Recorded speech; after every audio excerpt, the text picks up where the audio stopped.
Hi there, welcome to Floating in Books. Today's video is going to be a reading wrap-up for August and September.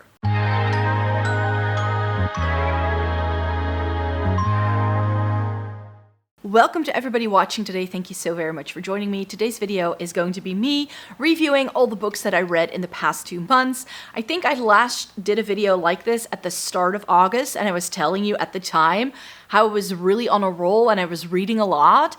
And I think I've really kept that train going because in the past 2 months, I was able to finish another 8 books. So we're doing pretty good. I'm really on the reading train again, which I'm very happy with. I finished 3 audiobooks and 5 physical copies, so I'll first get into the audiobooks for you, and then I'll go into the physical copies. As far as I know, I didn't mention this first book in my last video because I always keep track of what books I mentioned in the video in the description box. So according to the description box of the previous video, this wasn't in the previous video, so that's why I was like, okay, I can mention this here, because by the time I film these videos, I'm usually not that sure anymore of what I did mention and what I didn't.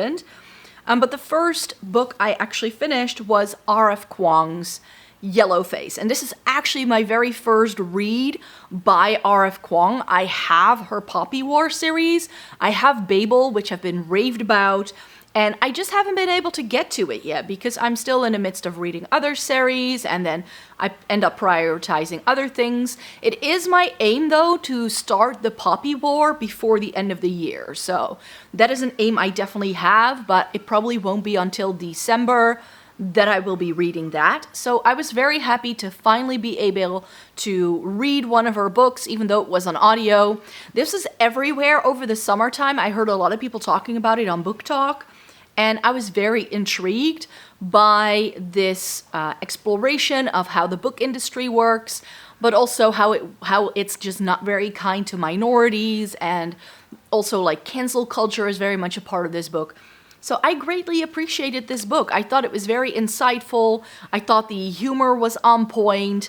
Actually, a lot of the things that I heard a lot of people not liking about this book, I ended up liking, because the main character is just not supposed to be a likable person. In case you don't know what the book is about, it is about an author who is struggling to make it. She's had something published, but she's a bit down on her luck, and her best friend is very successful, and the night they hang out, her best friend dies while she is there, and she steals the product, the manuscript that her friend was working on, and she publishes, she reworks it, and it gets published, and then of course she ends up being accused of appropriation and like stealing stuff, and like her internal monologue is pretty much what you follow throughout the entire process. And I thought that was very interesting. And even though the character itself, I mean, she knows she's done something wrong and she's trying to justify it to herself the entire time, making her a very unlikable character. But I have mentioned in the past how much I enjoy unlikable characters. I like characters that are morally gray because it's what humanity actually looks like in my brain. So I thought this was very refreshing, very realistic. The struggles that she has with her own decision when she starts making it big, but also how quickly people drop her the minute she turns out being canceled and people are after her, and just her mental state and the effect it has. So this is about fame and just society in general, and how we like view the world and how the world around us is shaped. So I felt there were a lot of layers to this. And even though I listen to it on audio, very often I read audiobooks that I don't find too complicated to follow, and that was definitely the case here. So I would definitely recommend listening to it rather than reading it, because I think that if you hear it being read, it feels more like a person telling you the story and it doesn't become a part of you, and it might actually be a bit better. Then secondly, the audiobook I read after that wasn't a big success. In fact, I could not honestly tell you anymore what this was truly about. It was a nonfiction by Matt Siegel called The Secret History of Food. And then it has a subtitle, which is Strange But True Stories About the Origins of Everything We Eat, which I thought sounded really cool. But this was such a snappy, one fact after another, without any context kind of book, that it became very difficult to follow. I mainly picked it because the narration was something that I found pretty pleasant. That's another thing that I like my audiobooks to have, is that they're nice to listen to. And it was nice to listen to, but none of it stuck with me that this book had to offer. In fact, I felt that because of the way the book was set up, it just became super boring super quickly, because it was very difficult to engage with any of the contexts, because the author was just like giving you a fact about one thing and then it was about a completely other thing. And you're like, wait, what are we talking about? And by the time you had processed fact A, we were already on fact 1200, you know? So it was just going a little bit fast, and maybe if it was like a paper book that you go back to it and you could read it again, but I really felt that if the book had been organized a little bit better, it would have been a much more enjoyable read. So that's why this was only 2 stars. Yellowface was a 4-star read for me. And then another disappointing read, but I kind of just read this because it was such a popular thing, Lucinda Riley's The Seven Sisters. Everybody was talking about this. I had colleagues recommending this book series to me, and I can already let you know, this was only 2 stars, and I will not be reading the rest of the series because I can know exactly what's going to happen in the other books, because there are 7 sisters, and in the first book we are introduced to 6. So guess what? I'm sure there is a secret sister somewhere around the corner that nobody knows about yet. I hate it when books are that obvious. And that was exactly why I didn't like this. So this is actually a story within a story kind of narrative framework, where we meet the main character, and she is one of these 7 sisters who has been adopted by this, well, she doesn't even know her own father, but she has an adoptive father in Switzerland, and he has adopted 6 babies over time, all women. And they've now come of age, and he has died, and it's sort of his legacy. He leaves them a clue to find out their original heritage. And our main character, Maya, ends up in Brazil, in Rio, which I thought was a really great setting. And then halfway, like a third of the way through, it switches to her origin story and where she came from. So we go into history and we meet her great-grandfather or grandmother, and then at the end of the story everything is wrapped up. And this is what I mean with predictability, because I just know from the way this was set up that this is going to happen for every single sister we meet. So every sister has her own book, it seems, and I'm pretty sure it's going to have the same narrative structure every single time. So while that's interesting once, I think that if you do it 6, 7 times, no thank you. And it wasn't as if like the narrative story was needed for the book to even be interesting in the first place. I felt the characters to be bland. It was super predictable. I knew exactly what Maya was going to say, because she is this like, I'm an independent woman kind of girl who then just makes all the wrong decisions. And it was a little cookie cutter, so I can see why a lot of people like it, because I think it's very generally appealing. It's a very quick and easy read. So in terms of like something that can be very enjoyable for a lot of people, I think this can be great. And if it gets people to read, I'm very happy. But as someone who reads quite a lot of books and who's read quite a lot of books and who's had to analyze books to see how good they are for a degree, I tend to have a slightly different expectation of what a book can do. And I just know that this kind of storytelling, this kind of narrative can be used for a very good effect, but here it was just a bit of a gimmick.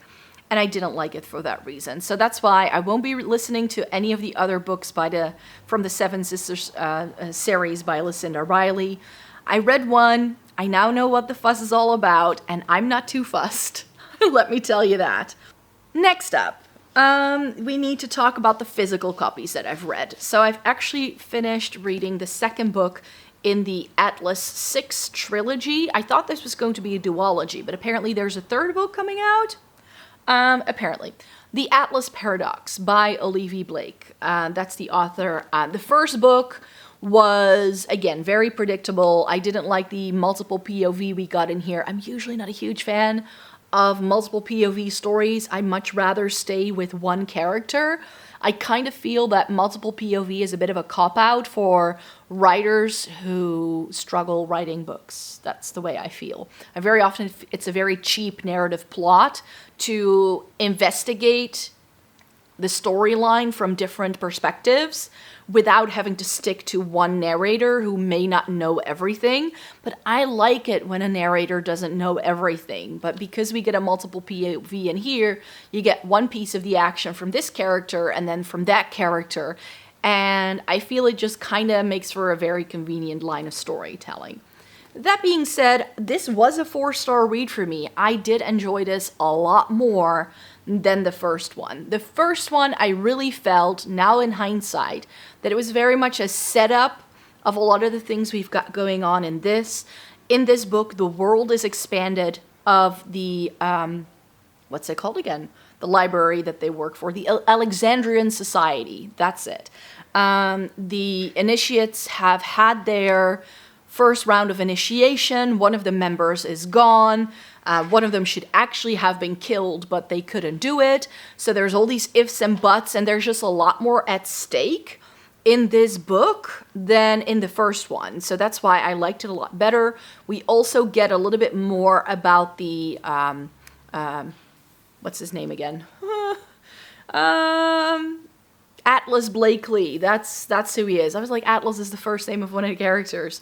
Who's like the guy who oversees everything. His role is becoming a lot more clear in this book. We have someone who holds a grudge to this Alexandrian society who's trying to like boycott it, trying to manipulate it, trying to make sure it no longer functions. And that's why this was just a lot more interesting. There was a lot more intrigue here, but without it really like focusing too much on the backstories of some of these characters. And I think that that's why in the first book, because we don't know the characters yet, and you need to get to know them in order for all of the machinations to be put into place.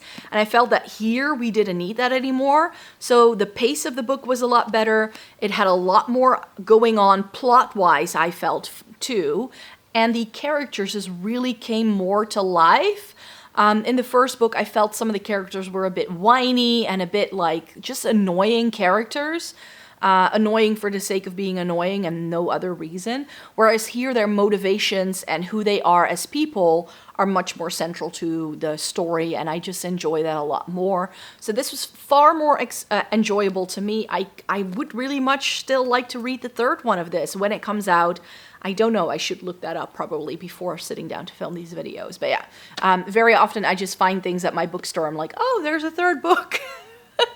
I'm usually not very much in tune with when new books are coming out. I just don't really pay attention to that. So, but yeah, when and if that third book comes out, I would definitely like to read it. Then the book I read when I was traveling to London. This was my travel day book. It was Winter's Gifts by Ben Aaronovitch. This is the next novella in the Peter Gran series. In case you don't know about this book series, it has novels, it has novellas, and it has graphic novels, and all of it ties in together to create this giant universe of police investigators who deal with all the weird stuff. In the very first book, we meet Peter Grant, who is a London police constable who finds out he can do and detect magic in the first book. So it's a mix, I've always said, of Harry Potter meets Luther meets Sherlock Holmes. Very much so. In the novellas, however, we focus on some of the side characters usually. So there's one about Abigail, who's Peter Grant's niece. There's one about a detective in Germany. And in this one, we actually follow Kim Reynolds, who is an FBI agent in the United States. So this is another book that's not set in London, but actually in a completely different country. And this was very enjoyable. Again, one of the things I love about this series is how fast-paced and action-packed it is. It is more of an urban fantasy, more so than anything else. But one thing the books are really good at is taking folklore and mythology and weaving it into the storyline in a way that feels very natural. This actually takes place, I believe, in Alaska. It's like snow and ice and all of that stuff and like, you know, original like things going on in the town and who knows who and are there weird people around, like that whole thing is part of it. And I just really enjoy this. I think Kim Reynolds is a really good character to explore in this novella. I find her one of the more interesting side characters in the book series as a whole.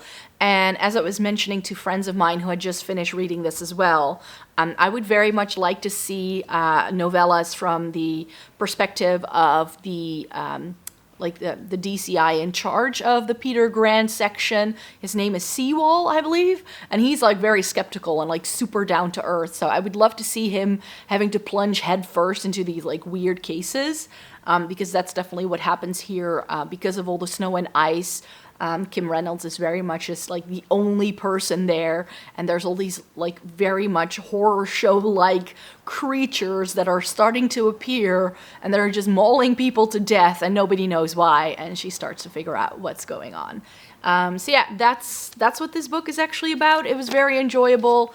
Can you read it as a standalone? I think you can, but I wouldn't say that this is the best start. I would think just start with the first novel and get a grasp for it that way, because we definitely get a lot of character development, and also as an author, Ben Aaronovitch's writing is very much evolving as the series goes on, which is also a process I really enjoy seeing. So if you're interested in this, I would definitely pick one of the novels first, so you can really get a lowdown for it. If you like nerdy things and you like urban fantasy, I'm sure you'll like it. So Ben Aaronovitch was a 5-star read, and the other book I read this previous period is this book, which was also a 5-star read, Jade City by Fonda Lee. And this one is a slow burner. It definitely took me by surprise. I had heard really, really good things about this already, which is why I wanted to read it, but I'm really having to like slow down and not like devour this series in one go, because this series does cliffhangers so well. So well. And the best part about the series is that it's got characters that you love to hate. In case you don't know what Jade City is about, the Greenbone saga follows a family who lives in this like fantastical version of like, I think it's more like a Singapore, Hong Kong kind of vibe. That's what I'm getting from it. It's like a big city, and in this world, we have greenbones, people who can wear jade and get special powers from it. They do need training, though, which I think is a really cool element, actually. And the more jade you can handle, the more powerful you become, and when you kill your opponent, you can wear their jade, and you become even more powerful and more powerful. In this world, we have rivaling families, rivaling clans, and we follow one of those rivaling clans in their struggle for power, not only with the other clan, but also within their own clan, and how that all works. We follow a couple of different characters, and I've just mentioned how I don't like multiple POV stories, but in this one it works because every character has a very distinct role within the clan, and you're only going to get to know how the clan actually works and operates if you get to see things from those multiple POVs, because it's massive. This world feels massive. So especially at first, I felt this was quite a bit of a slow burn, because you need to get these characters, you need to get their world, you really need to get into the culture that they are part of, because to them it just makes sense, and to you as a reader, some things at first might feel very strange, but this is so well done. So well done. And what I liked about it, I'm pretty sure that if I were to read this again,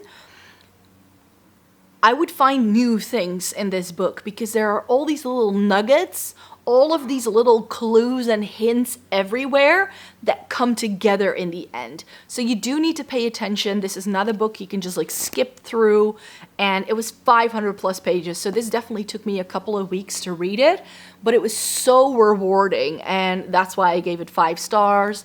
I don't mind a slow book if it's this well done. This was so well done. The characters really grew on me. Like, I really felt like I was taken on this journey with them, like I was part of their family. That's how it started to feel. And I think that if you can do that on a page, because I didn't listen to this, like if you can do that on a page, I think you did a really good job. So Fonda Lee, thank you very much for writing this. I really thought it was a excellent book, and I can't wait to read the rest of the series. They're sitting right there on the shelf behind me for me to be reading, but there are 2 books I've prioritized, and once I finish those, I think I'll be picking up the second book in this series. And after all of that fantasy madness, I was just in for something slightly different. So I decided to pick up this. This is a book I picked up over the summertime, and I was like, you know what? I want some sci-fi. So this is Amal El Mokhtar, I hope that's how you pronounce her name, and Max Gladstone. And they've come together to write This Is How You Lose the Time War. And I didn't know anything about this going into it. And this, I mean, plot-wise, it's just a love story. But it's a love story between 2 alien androids who are designed to pull threads within time to try and backstab the other party, because they are from different factions. One of them is red and the other one is blue, and that's how they refer to each other. And they only communicate with each other through letters. But that's not what makes this story. What makes the story is the writing, the prose, the narration. This is one of the most lyrical reads I have read in a long time. Did I like it at all fronts? No, I didn't. But I think that it's just like one of those things, like if you're going to write a love story, this is how it should be done. Plus, there is a little bit of a time warp, sort of time frame element that very much reminds me of what the movie Tenet does, where things come full circle in the end. But here as well, like we see things happening, where like things are being told to us that are happening that become like multiple things are going on at the same time. That's what I'm trying to say. I'm trying not to give away too much. And this is really cool because of the fact that they're time travelers. They end up in all of these different environments all the time. It's a heightened sense of technology in here as well. I think that if you're someone who's interested into getting into sci-fi, but you find hard sci-fi a little like too nerdy to get into, then this may be good, because it's sort of like the whimsical lyrical writing that we get in like magical realism, but then it has like the hard sci-fi technological part that you would expect a sci-fi to have. I mean, essentially they're androids. But at the same time, there's a love story there. So I think this is very accessible as far as a sci-fi goes. And one of my aims is as well to start reading more sci-fi. I've bought a lot of sci-fi over the years, but now I need to start reading it as well. And I think this was a great way to ease myself into it.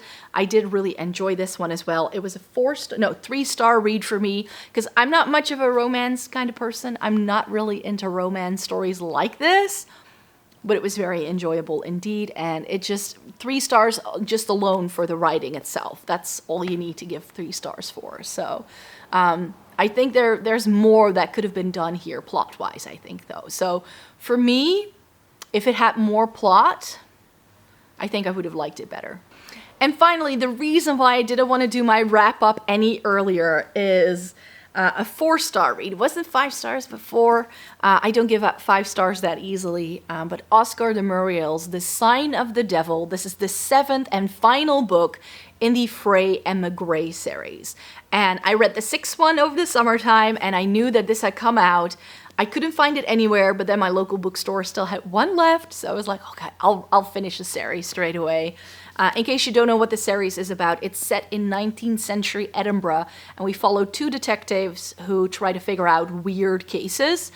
And there seems to be like something supernatural going on, but every single time, once the case is closed, we get a solution that alludes to a technological advancement of the Victorian era. So we get an explanation for why things are the way they are, and that also happens in this one. However, where each of the previous books is sort of like its own little case, this final book wraps up the underlying storyline that is running throughout all of the different books. So you do need to read these in order. You can't just pick them up willy-nilly, because you kind of need to know what happens in the first book and what happens in the second and the third and the fourth. You need to know in order to understand what's going on, because there is a running thread through all of these books, and we actually get answers for that overarching narrative that is going on in the previous 6 books in this. This book just kind of exists to wrap everything up. All of the little clues and hints and nuggets of information we've gotten throughout the series is being wrapped up here. This, again, super thrilling. It reads like a screenplay. You can just see everything happening. This is like Sherlockian, John Watson-esque kind of banter between our 2 main characters. McGray, who is the Scottish, foul-mouthed, tartan-wearing know-it-all, versus Frey, who is prim and proper Englishman, who also thinks he knows a lot. And they kind of are adversaries, but at the same time they become best friends over the course of the series. We get a lot of really cool side characters. We get to know some other characters in this storyline as well, even though there is like a separate plot that's sort of running along to tie everything together. But at the end of the day, it's very much the purpose here is to tie it all together and to wrap up the series in a nice way, and I definitely think it succeeded in that. However, with this being like close to 500 pages as well, I mean, I read this in 2 sittings, like for real. This is so quick and fast-paced that I think I read like 100 pages one day and then like 350 another, and then I just read the last 50 pages in one sitting. It was something like that. The first couple of 100 pages are a little bit slow because we don't know yet what's going on.